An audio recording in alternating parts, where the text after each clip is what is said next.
ठीक है बच्चों, तो देखो एक बार ये मेथड देख लो, मतलब ये समझ लो कि इनकम को कैसे डिवाइड किया गया।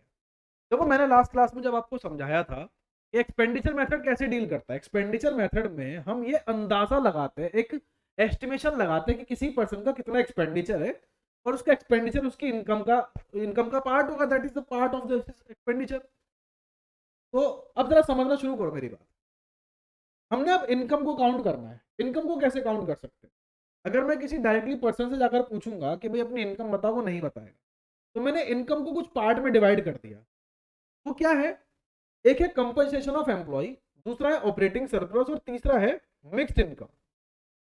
कंपनसेशन ऑफ एम्प्लॉय का कॉन्सेप्ट कहता है कि अगर आपको कोई सैलरी मिलती है, अगर आपको कोई वेजेस मिलते हैं, तो that is the part of your compensation of employee. इसके अंदर 4 पॉइंट है, ठीक है, इसके अंदर ये 4 पॉइंट है।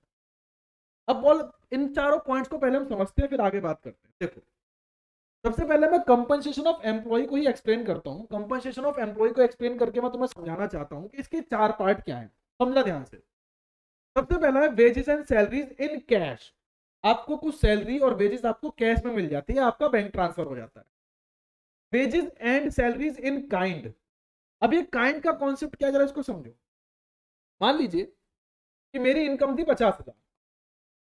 मैंने अपने एम्प्लॉयर से 50,000 रुपए कैश ना लेकर उससे कहा कि मुझे एक लैपटॉप दे दीजिए, क्योंकि मेरे बेटे को लैपटॉप की जरूरत है, और अगर आप मुझे कैश देंगे तो भी मैं लैपटॉप ही लूंगा। तो ऐसा कीजिए, आप मुझे डायरेक्टली लैपटॉप ही दे दिए, क्योंकि ये लैपटॉप भी मुझे क्यों मिला, क्योंकि मेरी सैलरी का ही पार्ट था, इसीलिए मैं इसे कंपनसेशन ऑफ एम्प्लॉय में इंक्लूड करूंगा। उसके बाद है एम्प्लॉयर्स कॉन्ट्रीब्यूशन। अब यहां बहुत ध्यान देना, this is employer contribution. Employer contribution, not employee contribution. Note point करने वाली बात है, ध्यान समझो क्या है। एम्प्लॉयर कॉन्ट्रीब्यूशन का मतलब जरा इसको समझो, सोशल सिक्योरिटी स्कीम। पहले एक एग्जांपल समझाता हूं। देखो, एक स्कीम है provident fund scheme. Provident fund scheme में क्या होता है, हमारी सैलरी का कुछ पार्ट डाला जाता है और हमारे फ्यूचर के लिए सेव किया जाता है। एग्जाम्पल मानते हैं कि मान लीजिए मेरी सैलरी का 12% हिस्सा मेरे पीएफ अकाउंट में डाला जाए। तो देखो यहां पर होगा क्या, इस 12% का 9.5% हिस्सा, यानी 9.5% मेरा एम्प्लॉयर यानी मेरा मालिक यानी मेरी कंपनी, मेरा एम्प्लॉयर कंट्रीब्यूट करेगा, और बचा हुआ हिस्सा 2.5 मेरी सैलरी से जाएगा। 2.5 मेरी सैलरी से जाएगा। तो हमें यहां पर बात करनी है मेरे एम्प्लॉयर के कंट्रीब्यूशन की, मेरे एम्प्लॉयर के कंट्रीब्यूशन की। एम्प्लॉय के कंट्रीब्यूशन की बात नहीं करनी, क्योंकि एम्प्लॉय का contribution already wages and salaries in cash में काउंट हो चुका है। देखो ये बहुत रेयर कंडीशन में तुम्हें बता रहा हूं, बहुत ही रेयर कंडीशन। ऐसा वैसे होता नहीं है, एक आध बार किसी क्वेश्चन में तुम्हें मिल जाए तो मिल जाए वाली बात है। वैसे वो हमेशा आपको पॉइंट एम्प्लॉयर कंट्रीब्यूशन ही देगा, हमेशा आपको एम्प्लॉयर कंट्रीब्यूशन का ही पॉइंट मिलेगा। लेकिन अगर गलती से भी कंफ्यूज करने के लिए वो आपको यहां पर एम्प्लॉय कंट्रीब्यूशन दे दे तो उसे काउंट मत करना। और तीसरा retirement benefit such age pension, such age pension. अब बहुत ध्यान समझो, जब इन चारों चीजों को हम ऐड कर देते हैं तब आता है कंपनसेशन ऑफ एम्प्लॉय। अब क्वेश्चन में तुम्हें कई बार क्या होगा, कंफ्यूजन करने कैसे क्रिएट की जा सकती है कि वो तुम्हें कंपनसेशन ऑफ एम्प्लॉय पॉइंट भी दे देगा, कंपनसेशन ऑफ एम्प्लॉय पॉइंट भी दे देगा, इनमें से कुछ पॉइंट दे देगा। अब यहाँ पर ज्यादातर बच्चे क्या करेंगे, कंपनसेशन एम्प्लॉय को भी ऐड कर देंगे और इन 2 पॉइंट्स को भी ऐड कर देंगे। बिल्कुल गलत कॉन्सेप्ट, ऐसा करना ही नहीं है। करना यह है कि हमारी प्रेफरेंस क्या होनी चाहिए। हमारी प्रेफरेंस है, अगर हमारे को कंपनसेशन ऑफ एम्प्लॉय मिल गया बस ठीक है, खत्म हो गई बात। अब इनमें से कौन सा पॉइंट हमें मिला है हमें कोई मतलब नहीं है, सीधी सी बात है। अगर बाप है तो उसके बच्चों की हमें कोई जरूरत नहीं, ठीक। तो ये है कंपनसेशन ऑफ एम्प्लॉय। दूसरा इसमें पॉइंट आता है ऑपरेटिंग सरप्लस का। दूसरा पॉइंट क्या है, ऑपरेटिंग सरप्लस। ऑपरेटिंग सरप्लस मतलब कोई बिजनेस। अब बिजनेस किस तरीके से करते हैं समझिए। अब जरा बिजनेस को समझते हैं। देखिए, बिजनेस का कॉन्सेप्ट ये है कि आप या तो रेंट या रॉयल्टी लेते हैं, रेंट या रॉयल्टी। आपको कहीं पर कोई रेंट मिलता है या फिर कोई रॉयल्टी मिलती है। अब रॉयल्टी का कॉन्सेप्ट क्या है, देखिए मान लीजिए मैंने जो बुक लिखी है वो लिखी मैंने, लेकिन उसे प्रिंट कोई पब्लिशर करेगा। उसे प्रिंट कौन, एक पब्लिशर कर देगा, ठीक है। तो होगा क्या कि अब प्रॉफिट तो पब्लिशर का हुआ, तो मेरी बुक लिखने का मेहनत बेकार गई? नहीं, मैं उससे कुछ चार्ज करूंगा, that is called royalty, that is called royalty. उसके बाद है प्रॉफिट, मेरा कोई बिजनेस है उसमें प्रॉफिट कमा लेता हूं। अच्छा, प्रॉफिट को भी हमने 3 पार्ट्स में डिवाइड किया हुआ है, that is undistributed profit, corporate tax and dividend. अगर आपको इन तीनों पॉइंट्स में से कोई पॉइंट मिलता है और प्रॉफिट नहीं मिलता, तब आप ये तीनों पॉइंट कंसिडर करेंगे। अगर मान लीजिए वे होगा, डेफिनेटली ऐसा किया जाएगा कि प्रॉफिट का कॉन्सेप्ट प्रॉफिट भी देगा और उसके बाद इनमें से कोई एक पॉइंट भी आपको दे देगा, तो इनको ऐड नहीं करना उस कंडीशन में, हमें सिर्फ प्रॉफिट को लेना है। और तीसरा है इंटरेस्ट। इंटरेस्ट मतलब आपको कोई ब्याज मिलता है, आपने बैंक में एफडी किया हुआ है, ठीक है, या किसी को कोई लोन दिया हुआ है लीगल तरीके से, लीगल प्रोसीडिंग से कोई लोन दिया हुआ है, तो उससे इंटरेस्ट मिलेगा। जब आप rent and royalty, operating surplus and interest को ऐड कर दोगे, यानी इन तीनों पॉइंट्स को ऐड कर दोगे, तब निकल कर आएगा ऑपरेटिंग सरप्लस। और लास्ट है मिक्स्ड इनकम। मिक्स्ड इनकम एक मिली हुई इनकम कि भाई मैं रॉयल्टी टैक्स भी देता हूं, मतलब मेरे पास कुछ प्रॉफिट भी है, कुछ इंटरेस्ट भी आ रहा है, एक मिलजुल के मेरे पास कुछ इनकम आ जाती है, that is mixed income.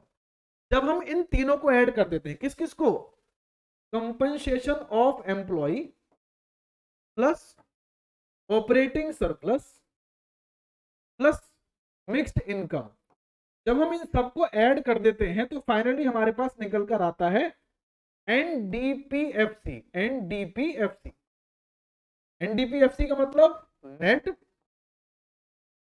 Domestic product at factor cost, eight factor cost. फिर से अब कन्वर्ट हम कर लेंगे उस कंडीशन में जिसमें पूछा जा रहा है। जैसे यूजुअली हमसे नेशनल इनकम पूछा जा रहा है, तो हम इसे नेशनल इनकम में कन्वर्ट कर लेंगे। नेशनल इनकम का कॉन्सेप्ट क्या है भाई? नेशनल इनकम को कैसे लिखा जाता है, ये बताया था ना, ये लिखा जाता है एनएनपीएफसी, एनपी, ठीक। तो समझ में आई बात? तो अगर हम इन सबको ऐड कर लें, किस किस को, compensation of employee, operating surplus और मिक्स्ड इनकम को ऐड कर लें, तो फाइनली हमारे पास क्या आ जाएगा? फाइनली हमारे पास एनडीपीएफसी निकल कर आ जाएगा और इसे बाद में हम आंसर में कन्वर्ट कर लेंगे। ठीक है, चलिए एक क्वेश्चन देखते हैं इसके ऊपर, एक क्वेश्चन देखते हैं, क्वेश्चन। चलिए ये क्वेश्चन है आपके सामने, एक बार क्वेश्चन देख लो अच्छे से। जरूरी नहीं है कि जो भी पॉइंट्स क्वेश्चन में दिए वो सारे कहीं ना कहीं एडजस्ट करने ही है। हर एक बच्चे को, हर एक बच्चे को ये समझना जरूरी है कि क्वेश्चन में तुम्हें कुछ ऐसे पॉइंट्स भी दिए जा सकते हैं जो सिर्फ कंफ्यूज करना चाहता है तुम्हें, उसका कोई लेना देना नहीं है। ठीक है, ध्यान समझ लो इस बात को। ऐसा मत करना कि कोई क्वेश्चन में पॉइंट है तुम्हें जबरदस्ती घुसा के आना, कहीं ना कहीं उसे एडजस्ट करना है, ऐसा बिल्कुल नहीं करना। ठीक है, क्वेश्चन में क्या इंफॉर्मेशन मिली हुई है? वेजेस एंड सैलरीज है, rent, royalty, interest, corporate tax, dividend, distributed profit, undistributed profit, mixed income, savings of non department enterprise,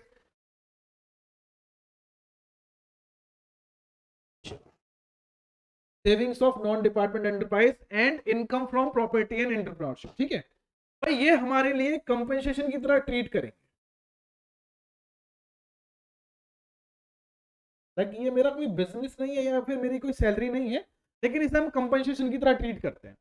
अच्छा, अब जरा समझते हैं कि इसके अंदर मेरे को कौन कौन से पॉइंट्स मिले और किस किस पॉइंट के अंदर मिले, मुझे एक बार खुद देख लेते हैं। देखो भाई, सबसे पहले मुझे क्या चाहिए? मैंने अभी 2 मिनट पहले ही तुम्हें बताया कि सबसे पहले मुझे चाहिए होता है compensation for employee, compensation of employee. क्या चाहिए?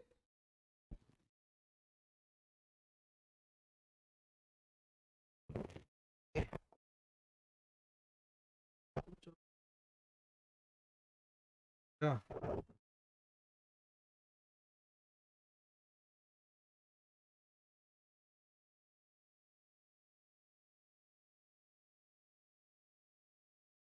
मैं चाहिए सबसे पहले कंपनसेशन ऑफ एम्प्लॉय।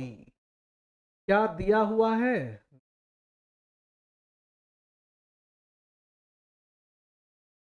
तो कंपनसेशन ऑफ एम्प्लॉय के लिए बेसिकली देखो, मैंने आपको 2-3 चीजें बताई, जैसे wages and salaries, rent, royalty, ये सब चीजें बताई। तो वेजेस एंड सैलरीज मेरे को पहला पॉइंट ऐसा दिख रहा है जो कंपनसेशन ऑफ एम्प्लॉय के अंदर कंक्लूड किया जाता है।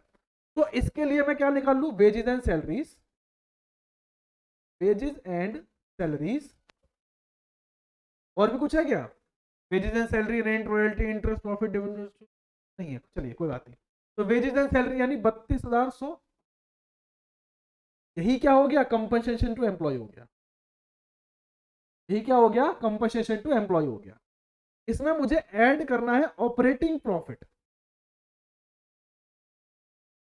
Operating profit.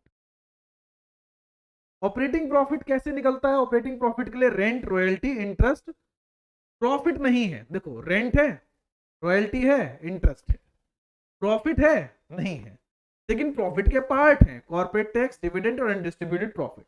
मैं इन सबको ले लेता हूं, ठीक है जी।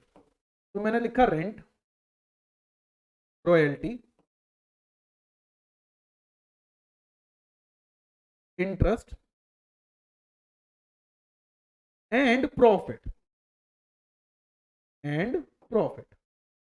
रेंट है 50 to 300, royalty 12,500, interest 10,100, and now profit. Profit is a part of corporate profit, corporate profit, corporate tax, dividend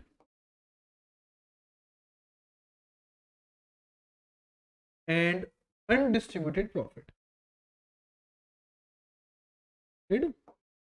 profit.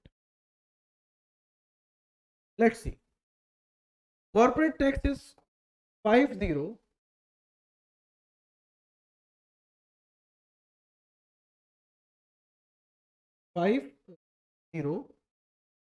590, dividend is 81,000, and undistributed profit is, dividend is 20,410, and undistributed profit is 81,000। अब मेरी बात ध्यान सुनो, इन तीनों को plus करके, इन तीनों को प्लस करके 55,9, इन तीनों का जब तुम प्लस करोगे तो यहां आ जाएगा प्रॉफिट का वैल्यू। अब ये होमवर्क है, ये आ जाएगा प्रॉफिट का वैल्यू। मिक्स्ड इनकम तुम्हारे सामने है ही, मिक्स्ड इनकम तुम्हारे सामने है ही, कितना, 12,000। बस अब करना ये है, ये वैल्यू 32,100 प्लस इन तीनों का टोटल, प्लस इन तीनों का टोटल, जिससे क्या निकल कर आएगा, प्रॉफिट निकल कर आएगा, और प्लस मिक्स्ड इनकम। जब हम इन सबको ऐड कर दोगे तो फाइनली निकल कर आएगा एनडीपीएफसी। समझ में आया करना क्या क्या है, क्या क्या ऐड करना है, compensation employee that is wages and salaries, operating surplus में रेंट, रॉयल्टी और इंटरेस्ट की वैल्यू तो है हमारे पास, इन तीनों को ऐड कर लेंगे, और प्रॉफिट की वैल्यू निकालनी है, इसलिए मैं साइड में यहां पर ये कैलकुलेशन करके दिखा रहा हूं। साइड में ये कैलकुलेशन है, इन तीनों को ऐड करके आप प्रॉफिट की वैल्यू भी निकाल लोगे। मिक्स्ड इनकम तो आपके पास 12,110 रुपए है ही, बस इसको, इन सबको और इसको ऐड करके आपको क्या निकाल लेना है, एनडीपीएफसी। ये आपको मुझे कमेंट में बताना है कि इसका आंसर होगा क्या, ठीक है। अच्छा बच्चों, एक चीज और, हमारे मैथ्स के टीचर हैं साहिल सर, बहुत ही जल्दी तुम्हारे लिए वो एग्जाम के लिए एक पूरा का पूरा पैटर्न लेकर आएंगे, एग्जाम कैसे डील करना है, कैसे क्या करना है, तो उसमें मैथ का पूरा कॉन्सेप्ट तुम्हें मिल जाएगा। एक तरह से एक वर्कशॉप समझ लो मैथ्स के एग्जाम की, ठीक। तो साहिल सर एक बार आप आ जाइए, देख लीजिए। और बच्चों कैसे हो आप सभी, तो आशा करते हैं समझ आ रहा होगा अच्छा खासा। तो हम लोग बहुत जल्दी मैथ्स की आने वाले हैं, जो 12th में इंपॉर्टेंट क्वेश्चन। चैनल को अभी सब्सक्राइब करिए, लाइक करिए यार, तो दया कर दिया करो, ठीक है। ठीक है, इस चैनल को सब्सक्राइब करो, तो बहुत जल्दी आपको मैथ्स के ऊपर भी तरीकों को बताई दे, तरीकों की कमी, अब मैथ्स की और समस्या हम तुम्हारी सॉल्व करेंगे, ठीक है। पढ़ाई देखिए बच्चे, तो मैंने आपको बता दिया, अब करने को तो मैं अब 1 सेकंड के अंदर कैलकुलेट कर सकता हूँ, लेकिन आपका ये होमवर्क है कमेंट में कर लेना है। कमेंट में इसको बताना मुझे आंसर इसका क्या क्या ऐड करना है। ये दोबारा सुन लो, दोबारा सुन लो, दोबारा सुन लो, कंफ्यूज मत हो जाना, बहुत सारी कैलकुलेशन हो गई है। Wages and salaries that is part of compensation of employee, operating surplus, rent, royalty, interest को ऐड करके आता है। ये तीनों वैल्यूज है। प्रॉफिट की वैल्यू नहीं थी, प्रॉफिट का लेकिन पार्ट था। प्रॉफिट में आता कॉर्पोरेट टैक्स, डिविडेंड और अनडिस्ट्रीब्यूटेड प्रॉफिट। इन तीनों को मैंने ऐड करके प्रॉफिट की वैल्यू निकाल लेनी है। फिक्स्ड इनकम मेरे पास है ही, इसको, इन सबको, और लास्ट इसको, इसको ये रहा, इन सबको ऐड करके फाइनली हम क्या निकाल लेंगे, एनडीपीएफसी निकाल लेंगे। अभी मैं तुम्हें सिर्फ इन मेथड से कैलकुलेट करना, मतलब तुम्हें इन मेथड से सिर्फ